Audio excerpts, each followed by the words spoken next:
All right, let's say we dive in a little bit of leadership lessons with General Ulysses S. Grant. Yeah, we left off last time on number 60, see the total picture. We're moving on to number 61, push your inherent advantages. At Shiloh, the Tennessee River ran behind the Union lines, and the river was controlled by Union gunboats. Toward the end of the day of the battle, naval gunfire helped repel a Confederate attempt to turn Grant's left flank. After nightfall, when firing had entirely ceased on land, the commander of the fleet suggested the idea of dropping a shell within the lines of the enemy every 15 minutes during the night. This was done with effect, as is proven by the Confederate reports. Here's your lesson. If you have an inherent advantage over your competition, push it to the max. And what did I write here for this one? Inherent advantage. This harkens back to Iraq. Pick the people who have the skills. There's a delicate balance to be said for sure. You got to train people, get them some experience on the gear or in their respective fields. But sometimes it's important that the job get done right. It's not time to be training people on stuff. And in one particular case, there was a bomb that was dropped on a very main, runway that they wanted to use. Huge crater. It was mostly just dirt, but all the concrete that is probably, a foot thick. And it had just this whatever bomb that the U.S. dropped on that particular runway. It really did a number on the area there, made it unusable. So we were tasked with going in and removing all the concrete blocks and stuff that were in there and pulling it out and then filling it back in. And I think when we were finished with it, they hadn't concreted it yet. It was still dirt, but it was kind of our first taste of using equipment over there. And as a heavy equipment operator, not a lot of opportunity to use the earth-moving equipment, so to speak. Even in 29 Palms, where there's just sand everywhere and ostensibly things to dig, more often than not, you were doing material handling, to say, like delivering things with the forklift or helping, gather up materials. I think my first assignment was at the fuel farm there and helping them kind of pack up the bladders that stored all the fuel. In any event, I digress. There was a berm that they wanted to build around this runway that we fixed up. And so we got in there with all the scrapers and we were picking up dirt and dropping it down in strips. And then needed a bulldozer to go in and build up that berm from all the layers of dirt that we'd laid down on the scraper. Now, I profess I'm not the best pump loader as far as a scraper is concerned, and we had scrapers that you had to manually, my hand in here, you had to pump load the bowl down and up, down and up, down and up to, with the apron closed a certain amount, it'd fill that bowl up with dirt. If you don't know what a scraper is, you can look that up on the internet. It's this big piece of equipment to basically pick up dirt and spread it. And it's even got the capability of being push loaded with a bulldozer. And when you're being push loaded by a bulldozer, that's pretty easy. You don't really have to do much. But pump loading, you've got to do it manually. And a lot of times, if you've seen these pieces of equipment out in the civilian world, they have a self-filling apparatus. Basically, these big shovels that are kind of on a conveyor belt that fill that bowl up. You don't need to know how to pump load, as far as I know. But the military equipment's not that way. Let's save money, I imagine.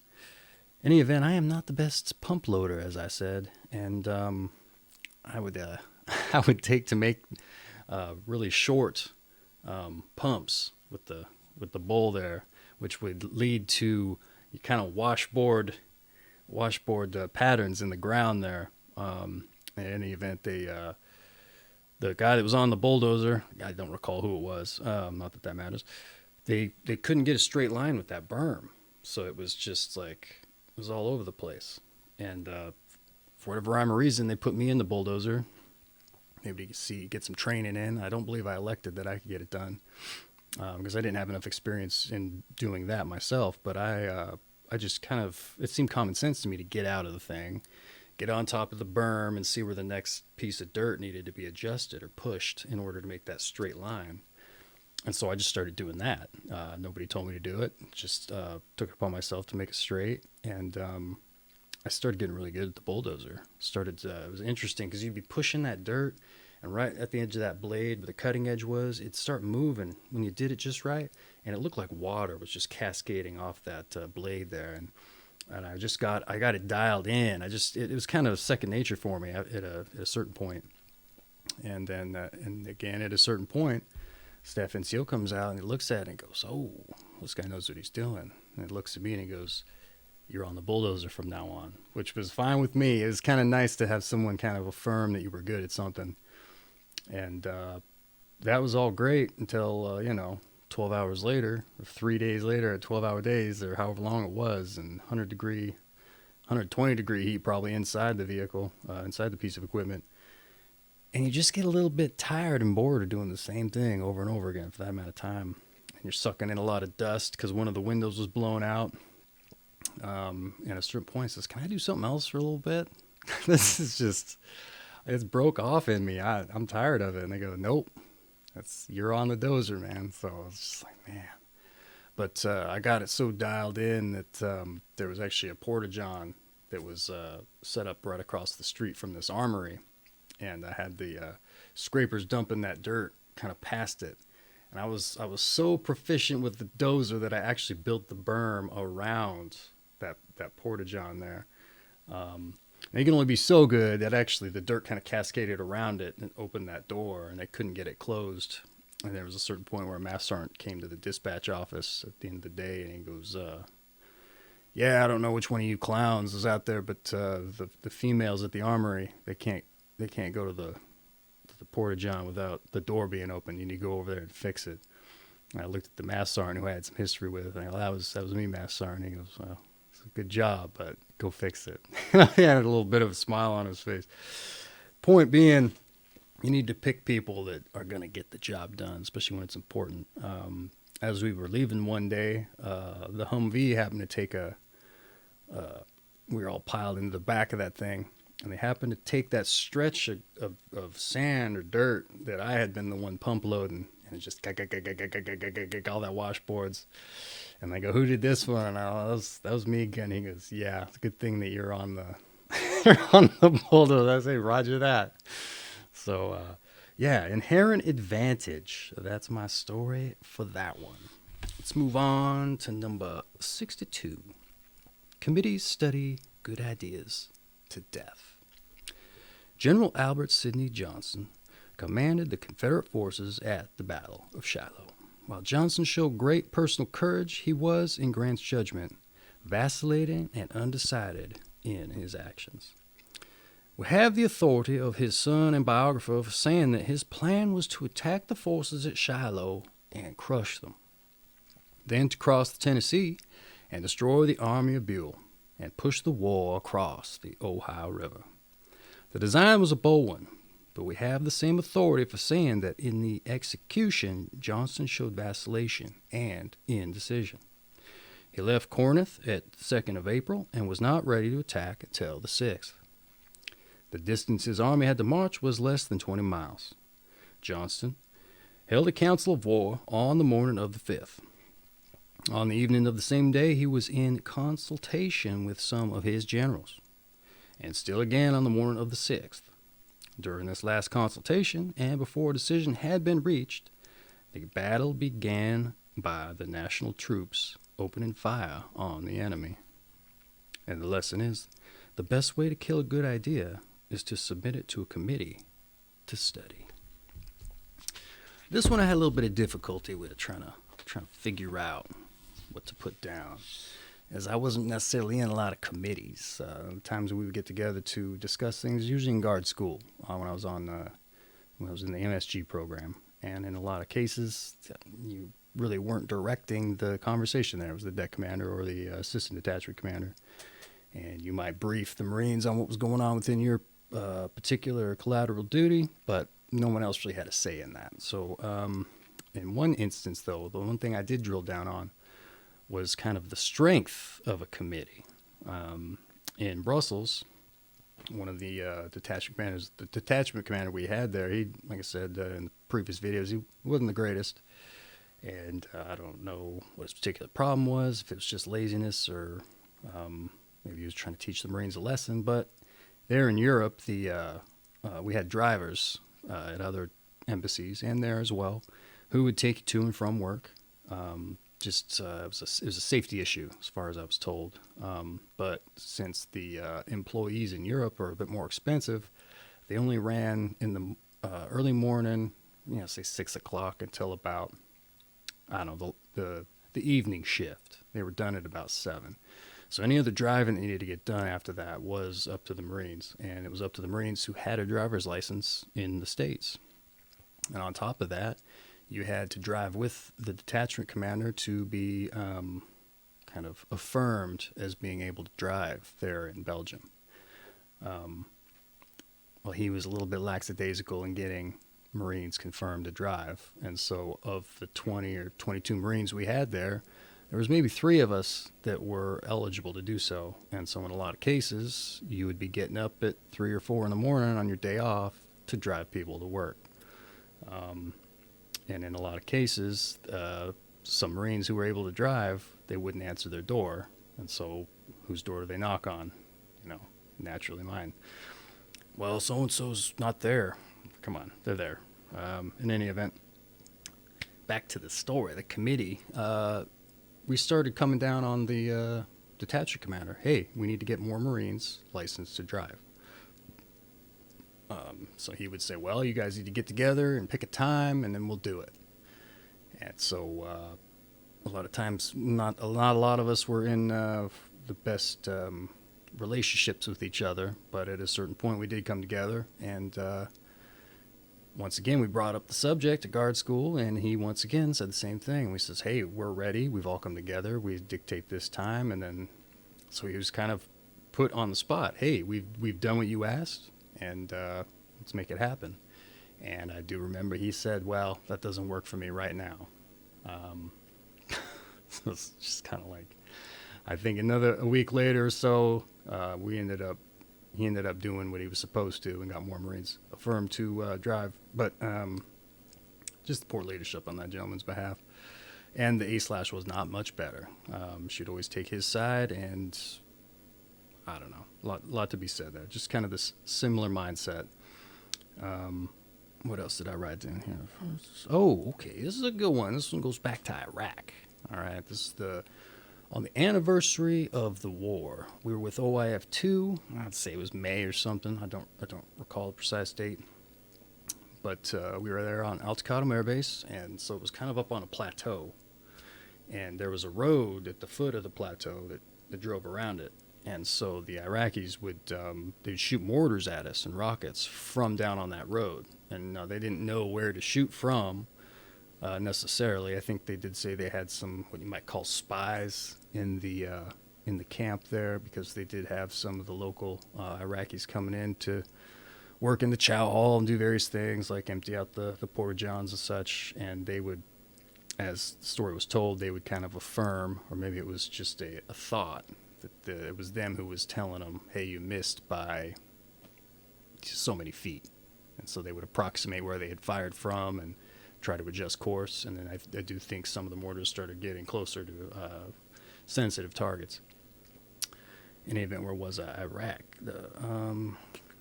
So the mortar attack, that first, actually it was the first mortar attack we experienced, and it was on the evening of the anniversary of the war. And everybody started losing their minds. It was kind of rightfully so, because none of us had been in that particular situation. But surprisingly enough, they had us all get into a formation right outside of the sleeping quarters, and all of the sergeants in the platoon were kind of running around like chickens with their heads cut off, and which was a little surprising, because we did have a Gulf War vet there, and so we figured if anybody amongst them would have a cooler head, we thought it'd be him. But he seemed to be a little bit shook as well. And surprisingly, our platoon sergeant, the one who was just all the bravado in the world, he seemed to be the one that was losing his mind the most. And it was kind of funny, because there was a EOD detachment there, the folks that blow up the bombs and such and do it every day. there was a female staff sergeant who just locked him on, told him to shut the hell up, and then, that got him to cool out and kind of lock in. And then all of us are standing there in sweatshirts and sweatpants, and we're just thinking to ourselves, can we maybe put on like a helmet and flak jacket? You know, if these things are going to be, and maybe stay inside the concrete building. That might not have been the best choice, because if one had landed directly, who's to say, could have caved it in. That was my thought, though. I'd rather be behind a wall of concrete than out in the open. Because if a mortar or a rocket had fallen, the little quad we were in, it would have taken out quite a few people. But once that female staff sergeant told him to shut the hell up and get these Marines, you know, in some gear, they got on course. So that was kind of a committee type thing. You know, all the leaders were collectively not knowing what to do in that particular circumstance. Surprisingly enough, it seemed to be a common thing. I'd say after that first attack, a lot of us became kind of numb to mortars falling. It was only when they were really close when you were kind of like, okay, like if one would go off and the door to your room would swing open from the concussion, you were like, okay, that was close, maybe we should put some stuff on. But you got kind of numb to stuff. The attack would happen, and you would just be walking out to the porta-john to do your business like nothing was going on. But as new troops would come in, if there was a mortar attack, you could tell when they were green or fresh because they'd hit the deck, and you'd just kind of start laughing. You're like, that one's way out there. And I'm sure for them, after a week or two, they just got used to it. And I'm sure that translates over to the old PTSD thing, because when you get back to the States, when you think you're safe, we're on 29 Palms, California, the CAX range, there happened to be an artillery contingent out there practicing, and I don't think we'd ever experienced that before. And they started shooting off their artillery, and all of us were on edge, and it was kind of palpable, and there was a sense of unease in the air. And I know that because none of us really realized it until one of the Marines who hadn't gone, who was new to the platoon, who had been there when we got back to the States, he started laughing. He goes, "What's with all you guys? You know, it's you're all kind of on edge." And you're kind of looking at each other and go, "Yeah, we are. What's the deal?" And I think what it was is in your mind, back of your mind, you're like, we're home, we're safe. And then when something upends that a little bit, that's when all that PTSD stuff starts to kind of crystallize for you. And because before it was like nothing, but after that. Anyway, that's my committee story. Not necessarily one that applies here, but that's what I drilled down on if you're not seeing the theme. All right, next we got number 63, I believe. Succeeding a popular manager. Albert Sidney Johnston was a very popular and highly regarded general. There are some writers who believe that had he not been mortally wounded during the first day's fighting, the Confederates would have won a decisive victory. General P.G.T. Beauregard was the next in rank to Johnston and succeeded to the command, which he retained to the close of the battle. His tactics have been severely criticized by Confederate writers, but I do not believe his fallen chief could have done any better under the circumstances. And lesson: it's always tough to succeed a popular manager, and especially so under adverse conditions. If you promote a subordinate into such a position, don't make the mistake of expecting your newly promoted manager to be a carbon copy of his or her predecessor, and don't fall into the trap of second-guessing his or her every move. Doing so will only make it harder for the person to be successful. Give the new manager a chance to put his or her own spin on the job. And then I wrote down, what was this one? Succeeding popular manager.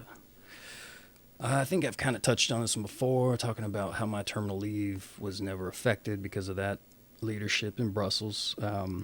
What is another little element to that story, however, is when I was in school to become Marine Security Guard, there was a Det Commander in a different platoon, a different detachment. He sat ahead of us, and he was just a real bastard, I might say. Just always yelling at people. Just a lot of big, huge sense of bravado / ego, and in times when it didn't really seem necessary, which, there is a lot of that. They kind of maintain the discipline by always being on edge. In any event, when it came time for the detachment commanders to switch out, we got the news that was the guy that was coming in to replace the detachment commander in Brussels there. And so I was like, oh no, like I don't want to be into that guy for a month or 2 months, however long it was going to be there. I was like, man, this might wash me out, and I only got 2 months to go. This guy might wash me out. I'm gonna do something he doesn't like.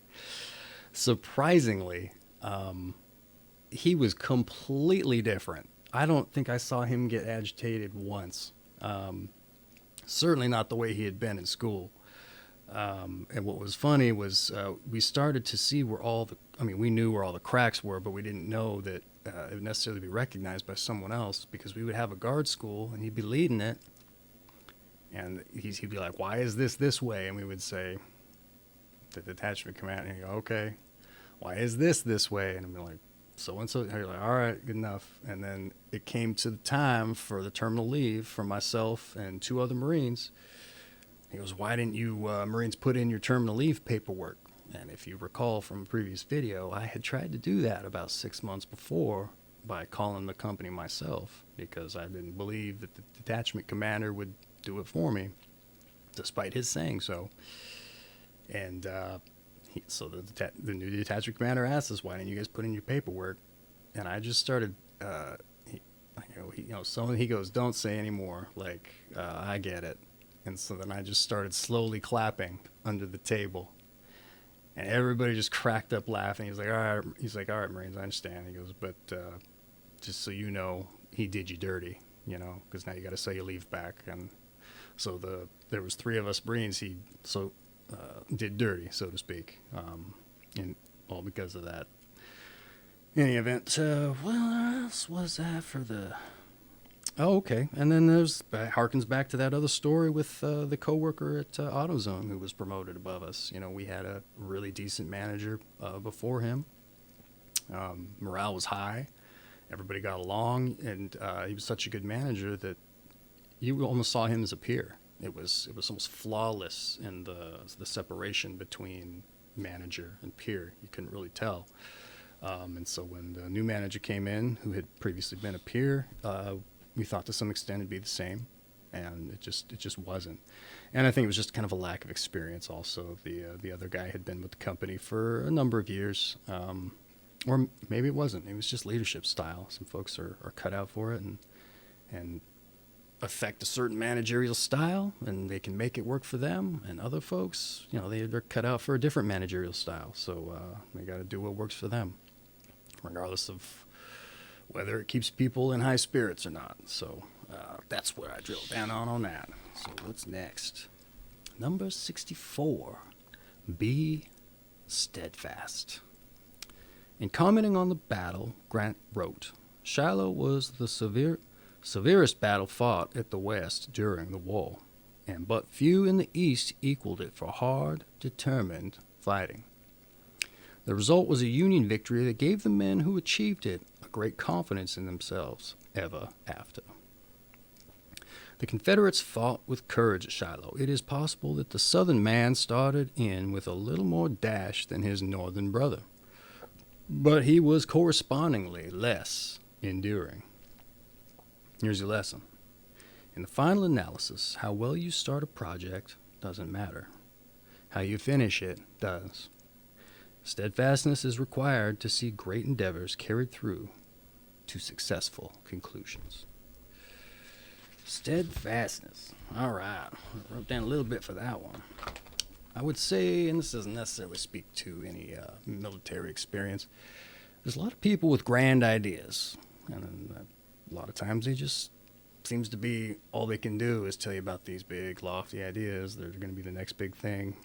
And even if they are, those people don't tend to follow through with it.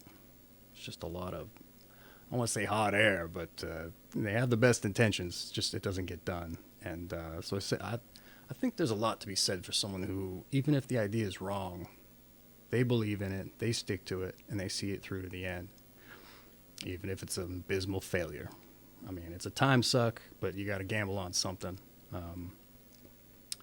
So it's refreshing when you can meet or see someone who follows their thing down to the end, even if you don't agree with it. There's a certain respect you can have for that. There's people who've been known to write one book in their lives, but it took them 20 years to write it. It's, and maybe it didn't do very well. You can't fault them for having finished it. So I think Steadfast in that regard. It's, can't say that they succeeded, but they can say they did it. What else we got here? Military-wise, I go back to the Crucible. I think I mentioned one story where I had to put some recruits over a wall, and I was left kind of holding the bag, not getting over myself. Well, there's another part of the Crucible that's quite famous. I don't know if they still do it or not, but it's called the Reaper. They're for the San Diego Marines, and it's just this huge hill that you got to march up to the top of it. And it used to be once you got to the top of that, they'd give you your Eagle, Globe, and Anchor, and you were thusly a Marine. And in my time, that wasn't the case. You had another week ahead of you, or another 2, I can't recall. But you weren't a Marine any longer. You were still a recruit. And in a lot of cases, we'd say, hey, we'd be Marines now, but whatever. The Reaper was especially difficult just because it didn't feel like it was ever going to end. So what I did is I just kept my head down, and I would just literally look at taking one step after another. Because when you look up, it just trailed on forever. It was just a line of recruits, all the way to the top. And so, and then you would start seeing people peel off, fall past you because they'd fall out. And a lot of times that'd kind of get in your mind. You're like, oh my God, that's going to be me. And, so you try to push that out. And I was just focused on my feet, one after the other. It was kind of the same in the gas chamber. And they put you in there with the CS gas. And then there's a lot of tomfoolery with the drill instructors there because they like to play games. The whole point of it is to show you that the gas mask works. And so you put the mask on, you go in, and it's just filled with smoke. And actually, the CS gas, it tastes like black pepper, but it like coats your throat. And you have a hard time taking in air because you're not used to it. Some of those NBC guys, they can go in there without a mask and they just get a lot of phlegm. But you get used to it, I suppose. But in that particular case, they would have them pop masks. And then, so that you get all the gas in there, and then to prove that the mask worked, they'd put it back on, you'd don and clear it, and then you could breathe again. Well, the drill instructors, they wanted to have their fun, and so they would say, all right, hold your breath and take the mask off, hold it out in front of you, and then they would wait. You're waiting for them to tell you to put it back on. You can, like, I can hold my breath for the, and they weren't going to wait for there was no time that you could wait before they let you put the mask back on. They were waiting until everybody was coughing. And it was kind of funny because you'd start hearing one guy lose it and then just start coughing horrendously. And then again, there'd be another one, and then there'd be another one, then there'd be 3, then 5. And you're like, oh no, it's coming from me too. And for me, at one point, I was like, all right, I'm just going to take the biggest gulp of this air that I can. And, I go psych myself up. That was the other thing. Instead of focusing step by step, I was focusing on pumping my feet, just up and down, up and down, up and down, just trying to get through that anxiety. And it worked a spell until I was like, okay, they're not going to let us put the mask back on until everybody's coughing. And I think I came to that consensus myself. And it was probably 10 seconds, though it felt like an eternity. And at one point, I'm going to take the biggest gulp of this stuff, like masochistic mindset, I guess. And I just got myself primed to take a huge gulp, and I got like right there, and it coated my throat, and I just lost it. And your anxiety just goes through the roof at that point because you feel like you can't breathe, and then you're just taking in huge gulps of air, and you don't really know it, and a lot of it's probably getting diverted into your stomach. And same for the OC spray that I had to deal with, the pepper spray in MSG school. Started taking huge gulps of air because of this burning sensation on your face, and pumping my feet again to try to get through it because it feels like the hottest pep you ever bit into, but all over your face and inside your eyes. And in any event, what was I getting to? Just one step after the other. And that translates over to just the duration of the enlistment as well. I had to extend my enlistment. I had 4 years to do. And I decided to go be MSG because I didn't want to stay in 29 Palms for another 2 years. But I had to extend my enlistment for, another year and 3 months, maybe it was 2, because you have to have 3 years on your contract in order to do MSG. And then when I got to my first post, and there were some long nights, you just couldn't even see the end of the tunnel. So you just was, I gotta get through it. Just gotta put your head down, and one day will peel off, and another will peel off. And the same mentality was in boot camp. They could do whatever they want to me, but I have to. You had to get to chow. It was mandated that the recruits would get breakfast, lunch, and dinner. I was like, you can do anything you want to me for 3-4 hours, but we have to go to chow, and I'm gonna get a respite. So that was my mindset there, to get through that in the difficult times.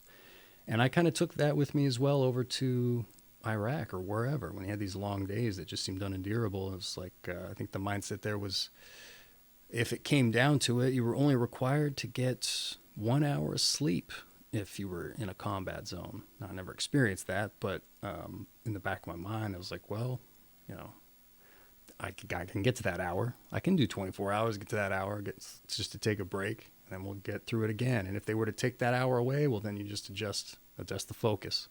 That 1 hour is coming. So, just shift your mindset, find something to focus on, be steadfast. Yeah, so I think that's all I had for that one. Light at the end of the tunnel. You can find it. You just got to set it up for yourself. Let's move on to the next one. Number 65, I believe. Trust, but verify. The casualty lists from the Battle of Shiloh caused such revulsion in the North that there were cries for Grant's removal. Lincoln responded, "I can't spare this man. He fights." Lincoln was going to stick with Grant, but he wasn't going to do it blindly. He had Secretary of War Stanton send a telegram to Grant's superior, General Halleck. The President desires to know whether any neglect or misconduct of General Grant or any other officer contributed to the sad casualties that befell our forces. Halleck, who was no fan of Grant's, could find nothing to criticize about the conduct of the battle. Here's your lesson. You need to stick with your top performers, even if they occasionally deliver results that are not to your liking. While they are entitled to your support, that support cannot be given blindly. When you have a legitimate cause for concern, take the time to investigate. Trust, but verify. I don't know if this relates, a lot like my other stories, but what I drilled down on was my last post in Belgium. There was a Marine who I thought he was a corporal. Typically, by the end of a tour, most Marines are sergeants by then. I think I was a sergeant by the beginning of my second post. But for whatever reason, he was still a corporal. A lot of times it can be an MOS that dictates that. There's a lot of people that might have rank above you, and the only time you can get rank is if the people above you get promoted. And if it's a tiny MOS, you might be locked out for years sometimes. And in this particular Marine's case, the Corporal Waters there, I thought he was a stellar Marine. Highly professional, respectable, good spirits. Even in when all the garbage was against us, he kept a straight face and dealt with it. And at certain points, there was a Meritorious board to come up. For those of you who don't know, they will promote people outside of MOS dictations. So your MOS doesn't necessarily apply during a Meritorious board. You go in and you show that you are deserving of that next rank by doing certain things. Might be practical knowledge about being a sergeant. Your general orders, this, that, and the other thing. At least for corporal, it's that. It's probably a little bit more complicated for a sergeant. But then they also take into account your rifle score and your PFT score, and then you go through uniform inspections, and they grade all that stuff, and whoever comes out with the highest score, they get promoted. Well, I went to the gunny at the time, and I said, because I think they were putting up one of the other corporals for the Meritorious board, and I did not think he was professional in the least. And I told him, I says, I don't know why you're putting this guy up for the Meritorious board when Waters over here is well more deserving of it. And he says, well, his PFT score is garbage, and he doesn't stand a chance of winning. And I was thinking to myself, like, so what? If I was in his place, I would want to be kind of recognized for the fact that, hey, you're doing a good job. You might not stand a chance of winning because of this one thing, but I'm recognizing the fact that I think you deserve it, and I want to put you on that board. That Gunny was focused on the fact that he stands no chance of winning it. Waste of time, whatever. And I think they were more focused on, I want to put this guy up because he'll probably win it, and that'll look good on me. My Marine's the one that got it. Even though that Marine was not professional, in my opinion. Well, he's told me no. I was, okay, roger that. I don't think you're making a good decision, but whatever. I probably didn't say that, but I'm sure that was written on my face. But I did go to Corporal Waters, and I told him, hey, listen, I thought you deserved to be put on that Meritorious board over so-and-so. And I told the Gunny as much, and he said no because your PFT score.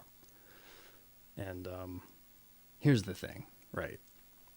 Even if his PFT score was garbage, if you tell this individual, hey, you stand a chance of being promoted, but there's this one facet that's holding you back, well, they might rise to the occasion and try to get that up well more than they were before because, you got work, you got all these other things going on. You're not necessarily going to carve out time for something that you don't see yourself improving upon, and you don't have any particular reason to improve upon it if you're getting out in 6-7 months. But if you have someone who believes in you and is like, hey, man, this is going to be good for you. I think you can do it. I think you deserve it. Well, that might just be that little bit of motivation they need to go out and improve themselves and make themselves worthy in the eyes of the individuals that think they're not worthy of it, especially if it's for stupid reasons. But, hey, that's just my way of looking at it. Because, very well, he might have been like, I don't even want to do it anyway. I knew plenty of guys like that. I don't want, hey, so-and-so, you could be a corporal. And he goes, I don't want to be a corporal. And what are you talking about? You don't want promoted. He goes, I see how you treat the corporals here. I would much rather get off work and go to my room and live my life instead of being micromanaged and being given all the blame for things other people do when you don't give them any of the ability to actually correct it. And so it's just interesting dynamics. Let's see here. I think that's all of it. Trust but verify. You got, like I said, it doesn't necessarily apply because, I didn't need to verify the Waters was a good Marine. I saw it on the daily. So the trust was there, at least for me. To verify as much wasn't necessary because, like I said, he did so day in, day out. In any event, that has been Cigars, Whiskey, and Winning, not women, by Ulysses. General Ulysses S. Grant, and some war stories, so to speak. All right, hope you enjoyed yourself, and we'll see you on the next one.